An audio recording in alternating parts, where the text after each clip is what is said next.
We'd like to welcome you back to another episode of the Outside 50 podcast presented by usfootynews.com. As always, Rick Shaibani alongside Tara Silky and Ben Martinez. G'day, guys. Hi there, Rick. How you doing? Hey, Rick. Glad to be on another episode and with our guest today. Absolutely. Yeah, we've got a pretty influential women's footy player here today, Katie Klatt. How you going? Hey, I'm good, thanks. Yeah, how's everything going over in Boston? um, it's weird. I think like it is for everyone. Mm.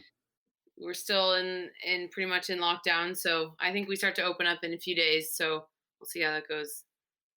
Yeah, and funny that you mentioned that because we just had Colin Smith from the Boston Demons on a previous podcast just the other day, and you're relatively new to the Boston area, correct? Yeah, I only moved here over the holidays. Wow. What brought you over there? Work, school, both, or I'm in grad school here, so I just started in January.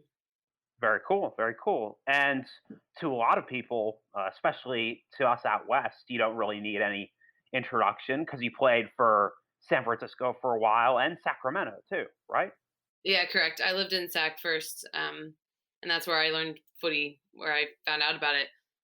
Oh well, the Suns are a great club to sort of get started with. So yeah, how long ago was that? When was that? That was when I moved to SAC in 2013 through 2016. Very cool, very cool. And were you going to school there, or did work transfer you up there, or how did No, that that happen? was, that was for work. I had just graduated from UVA, and I moved out for a nursing job at UC Davis in SAC. And I didn't know anyone there when I got there, and so footy was.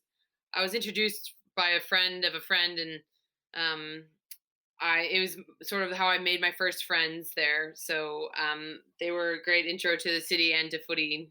Yeah, it sounds like it. And yeah, like I said, Sacramento's a younger club by USAFL standards, but they've got a really good culture and they do great in Div 2 with the men's. And obviously, they've done well with women's footy too.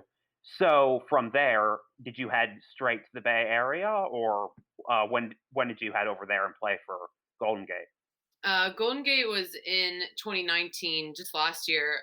From SAC, I had moved to Melbourne in the middle of 2016, and then I came back to the States just at the end of 2018. So yeah, and I only went to Australia because of everything, because of footy, everything I found from that. So I guess I'm pretty thankful for the way it totally changed my life. Yeah, I can safely say the same. I spent last year down in Melbourne playing. You were with Melbourne Uni, correct? Yeah. Nice. We talked with Max Tapina a while back, and of course, he was playing for the men's side this past year, and he was great to have on the podcast because he was kind of in a similar situation. I mean, yeah, he was able to kind of do a work transfer over to Melbourne because he has like a pretty prominent job with a big accounting firm, but still, it's one of those things where kind of just got to go with the flow and uh, go wherever the game takes you. And there's a lot of serendipities, a lot of pleasant surprises, I guess you could say. But yeah, playing footy at the grassroots level in Australia, obviously there's nothing else like it. So Yeah, no, I'd agree. I just missed Max actually. All right, Katie. So you have only been playing since about 2013, which isn't too long. You were part of the Freedom team.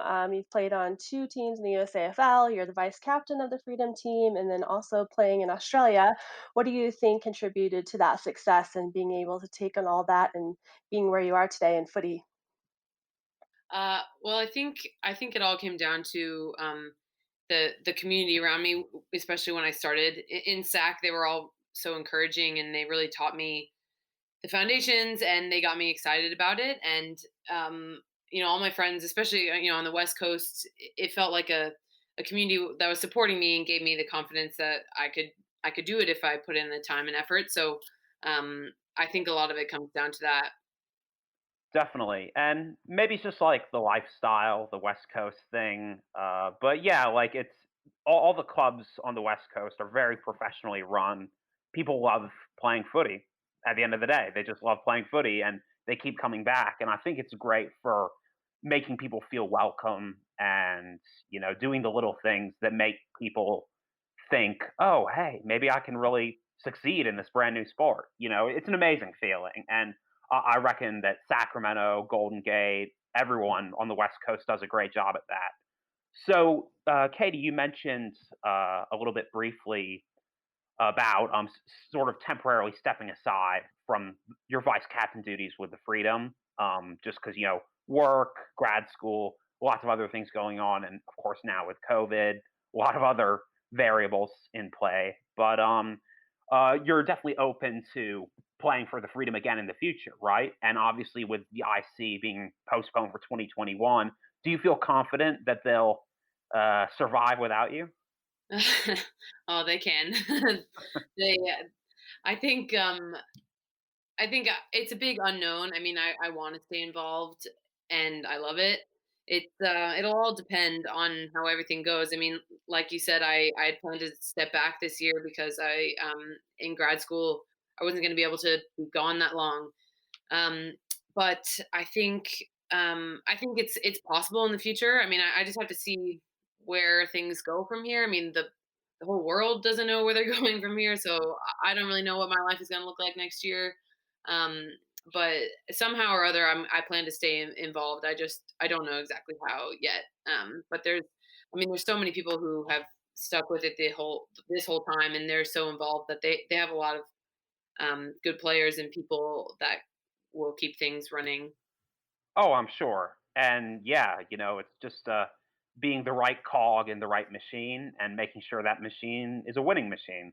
And but since you're still new to Boston, I assume you've already reached out to the Demons. Like they know you're in town and they know you're potentially able to play when the season eventually starts. How's that process been in terms of just like reacquainting yourself not just with the game, but your third USAFL club. Obviously, you've got the experience in Australia under your belt. So, what's it been like so far in terms of fitting into the Demons culture? I mean, honestly, the timing was so weird. I moved here around the holidays, and the I have only met the Demons at the Australia Day event. um, and then, I mean, it snows. It's freezing cold in Boston in the winter, so there's not much footy going on. I met everyone then, and now we're here, and no one is outside in training or doing anything. So um, I know a couple of the girls just from various other connections, and we had like reconnected at the Australia Day thing. But honestly, like I'm not involved yet at all, and I want to be, and it makes me sad. I went out the Mm. other day to take the footy to myself, and I realized how much I missed playing. So I don't know. I think we can all relate to that these days. I reckon. Yeah, we definitely can. Oh, Katie, so since you talked about, playing with the Demons and the Lady Demons, they were talking and they were saying their team is still growing. The women's side has grown so much in the USAFL from the past 5 years that I've been on here, and I'm sure since you've been here a little bit longer than me, I'm sure you've seen it grown so much. What do you think you're most excited about for the future of women's footy? I think I'd agree with you with the growth of it. I mean, I'm thinking back to when I started. I mean, there was only I don't even remember how many women's teams, but not very many full women's teams. And I mean, now we have two divisions of women's teams, and um, more teams are coming into Division One that can bring a full team. I think that is so exciting because as we all get a little older and kind of age out of our footy bodies, we want that to kind of keep regenerating, and it just makes it more fun. The more people get involved, um, people realize like how amazing it is, and it's a cycle. It brings more and more in, and I think people look at it from the outside and be like, "How you're crazy that you are this obsessed with this sport that has nothing to do with your real life." But then, when they get involved, they're like, "Oh, I get it now." Yeah, Yeah, and it's all about the camaraderie. At the end of the day, it's all about the camaraderie. And we've talked quite a bit on the podcast about like how the friendships you make in footy they're just different and they're great because if you can smack someone around and tackle them and try to smother their kick, but then you can just go out for a few frothies with them afterwards. No hard feelings. So it's a great way to just like have those positive relationships, and I think that's something that is really lacking, you know, here in the U.S. because like there's no adult sporting culture. Footy is one of the very few outlets that people our ages have in terms of having the community sports feeling or having that, having those relationships where you can meet new people, stay fit, learn a new sport from scratch. It's a unique opportunity. And I have a feeling that crazy to think about, but it might have just taken a pandemic for us to really appreciate how much we miss about footy and what makes footy so special. Oh, I agree. I mean, as much as I'm missing it now, I think too, I took it seriously for a little while I was in Australia, but now, honestly, the whole reason is for the fun, the community, the like, yeah, you play footy, but it's really because you get to see your friends every day, and tournaments are just the whole community around the country. I think that's what keeps me going is the social side of it. Yeah, I'm sad to hear that you want to just play for fun now, Katie. Katie, if you guys don't know, is a killer midfield and defense person, and so defensive player. She's awesome. I played against her, and it was tough. She is very fast and has great control of the ball. So I always looked forward to playing with Katie because she was tough competition and always kept you on your toes. Um, but what can you recommend for new players out there, Katie? So I know you've like grown in this game, playing this game, have gotten improvement. I've seen improvement across the board from women players. It's incredible to see how like women from 5 years ago, even more, are just like coming up in the sport, getting better and better every day. So what advice can you give new rookie women that want to play or women that are on the edge of playing footy but like are not quite there yet? Yeah, I think I have a different set of advice for those groups. If you're already playing, it's like if you feel like you're kind of hitting a wall, like when I started, I didn't know how to play. I had never picked up a footy before. I didn't know what to do with a thing.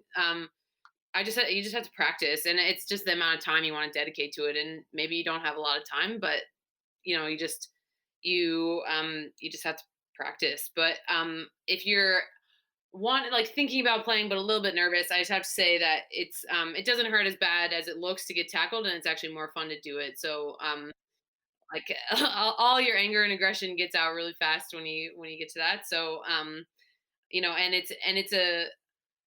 it's a very, even though this is an amateur league, whatever we call it, you know drinking a beer out of a trophy is it's a great feeling. So yeah. Absolutely. And yeah, I think you kind of hit on the spirit of it, Katie, because like especially with women's footy, like the common denominator with all the women's footy I've seen here in the U.S., it everyone just loves competing. The common denominator is that they just love competing, and if you love competing, then the skills naturally flow from there. It's eventually becomes second nature to hand pass perfectly, or kick a banana, or have that great chase down tackle. Because, like, again, as long as people are keen to learn, as long as they're eager and they're willing to compete, then you can't ask for much more. Like, the skills come in time, obviously, for the new American players, men or women. Yeah, since you played in Australia, what can you give back to American players here? Like, what advice would you give other women looking to go to Australia, or what can you see about playing in Australia and how it would work for here, or what improvements we can make here? Yeah, I think playing in Australia it's a very different environment. It's obviously not the same type of no, I wouldn't say purely social that we have here, but the very socially oriented atmosphere of the USAFL. That kind of sporting environment, VFL, AFL, even the whatever club you play for, they have a very professional atmosphere around it, regardless of what division or level you are. It reminds me of like college sports more than it does like a hobby that we have that has. And so I think it's sort of, if that's what you're going into, you have to be prepared to take it as seriously as everyone else, because people dedicate a lot of their time and effort into that. In Melbourne, I mean, everywhere in Australia. I was just in Melbourne, but people will respect you if they don't they're willing to help you learn the skills, and they care about that to an extent, but they'll respect you if you acknowledge their effort and you put in the same effort. And I think if you're not willing to do that, then it's Australia to that level is probably not the decision to make. Maybe, like, do it on a more casual way. I don't know. But I think that's the way. If you really want to, like, give it a go, you have to put in that effort. Yeah, but I think on the flip side of that, yeah, it is taken very seriously, especially in the heartland, because footy was born in Melbourne. It's always had a massive following in Melbourne. They do take it seriously, even at the lower levels in local footy. But on the flip side, the community support is amazing. Like there's nothing like kicking a goal and then hearing all the cars honking from around the oval, and it's just a great atmosphere. People want to grab a coffee and a pie and just chat with their mates while they're watching the game, and maybe sledge the opponent a little too much, sledge the umpires a little bit too much. But it's all in good fun, and I think it's really great because unfortunately here in the States we don't have the big crowds, not yet at least. So it's always great when you've got a bunch of people barracking for you and you know that they have your back.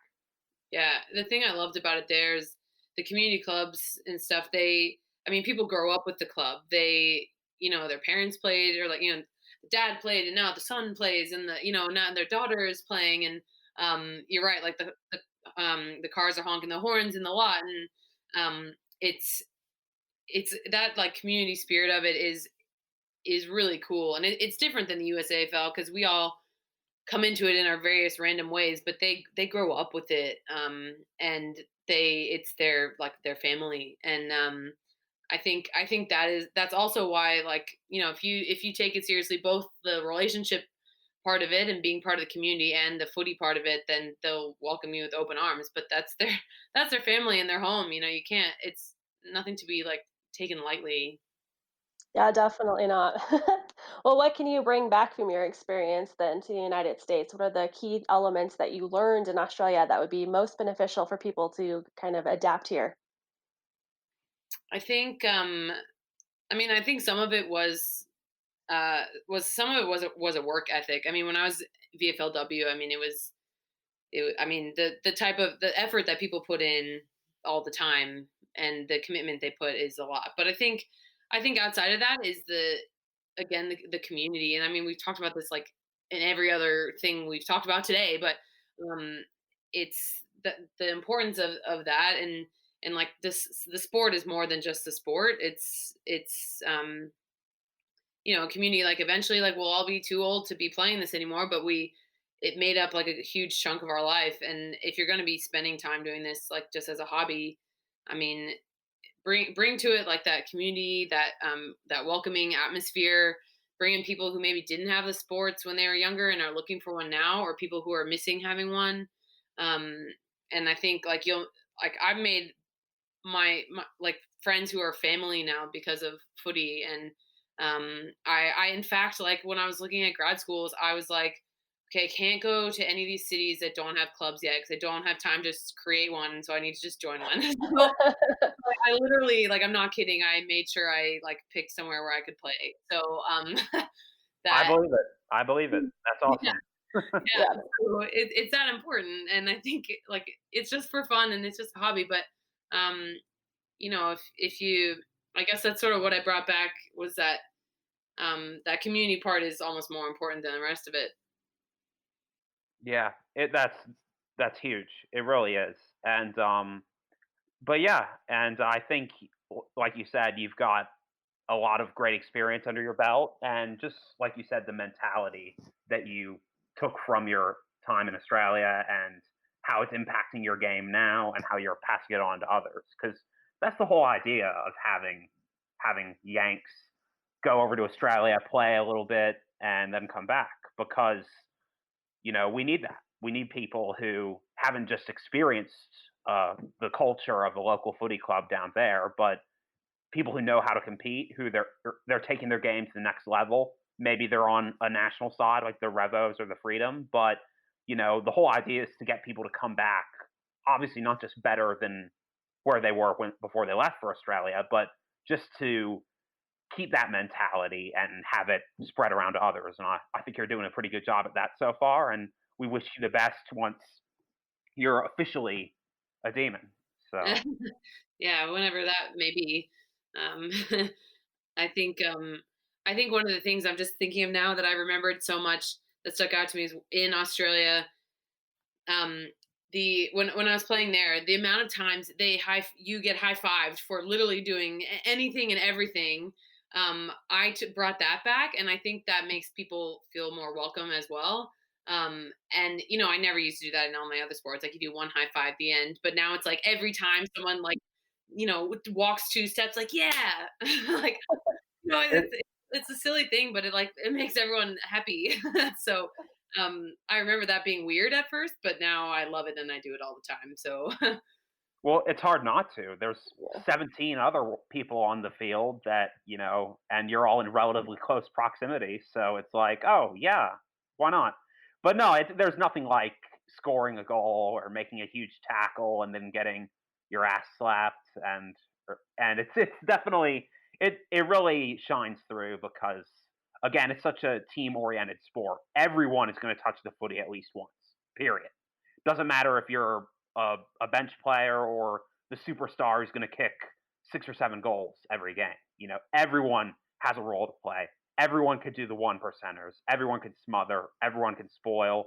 Everyone can make a big tackle. Like, it's one of those sports where, even if you're not the fastest bloke on the field, or even if you don't have the nicest looking kick, you can still contribute. You can still help your teammates out. And that's where it's very proactive because, again, we talk about the camaraderie all the time, but all that happens when you're kicking goals, when you're getting the bumps and bruises, when you're picking your teammate back up after he's been bumped a little bit too hard. But yeah, it's definitely something that really reinforces the whole community aspect of it. yeah, definitely. Man, it's making me miss footy. I know, right? We're all about the nostalgic vibes currently. But thanks so much for stopping by, Katie. We really appreciate it, and we're definitely hoping to catch up with you in a few months. Hopefully, once there's actually more footy to talk about. And we wish you the best of luck. It seems like Boston is treating you pretty well so far. And stay safe out there. And we will talk to you soon. Yeah, thanks for having me. Thanks, Katie. Have a great one. Take care.